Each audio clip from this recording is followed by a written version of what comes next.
बेहद अहम और बड़ी खबर आ रही है। इरपिन में हुआ है एक बड़ा धमाका। यूक्रेन के इरपिन इलाके में ये एक बड़ा धमाका हुआ है और रूस की लगातार कोशिश की अब उन इलाकों में भी धमाके किए जाएं जो अब तक अछूते थे। लेकिन ये इस वक्त की एक बेहद अहम खबर, बड़ी खबर। रूस अब लगातार उन नए इलाकों को भी चुन रहा है जो अब तक इस युद्ध से अछूते थे और अब इरपिन इलाके में एक बड़ा धमाका रूस की ओर से किया गया है। यूक्रेन के इरपिन में यह बड़ा धमाका है और इससे पूरे इलाके में अफरा तफरी का आलम है।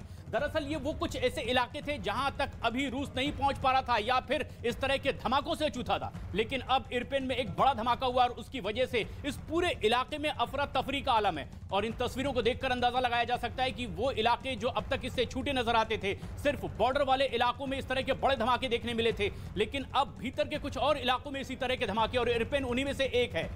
यूक्रेन के इरपिन में यह बड़ा धमाका हुआ है। पहले पूर्व के कुछ इलाकों में किया, यूक्रेन के ऐसे इलाकों को रूस ने चुना जो उससे नजदीक थे, लेकिन अब उत्तर और पश्चिम के ओर से भी कई और ऐसे इलाके हैं जहां एक के बाद एक धमाके होते चले जा रहे हैं। और यूक्रेन का इरपिन वही इलाका है जिसे अब नया निशाना बनाया है रूस ने और इस धमाके की वजह से इस पूरे इलाके में अब अफरा तफरी है। और कोशिश भी रूस की यही है कि अब खौफ यहां यूक्रेन में देखने को मिले और इसका दबाव वहां के राष्ट्रपति ज़ेलेंस्की पर भी पड़े और फिर आखिरकार रूस की बात मानने को वो मजबूर हो जाए। और इसीलिए भी अब रूस कुछ ऐसे इलाकों को चुनकर अपना निशाना बना रहा है और इरपिन उन्हीं इलाकों में से एक है जहां एक बड़ा धमाका रूस ने किया है। और इस धमाके की वजह से, जैसा कि रूस चाहता था, अफरा तफरी का आलम है और यही रूस चाहता भी है।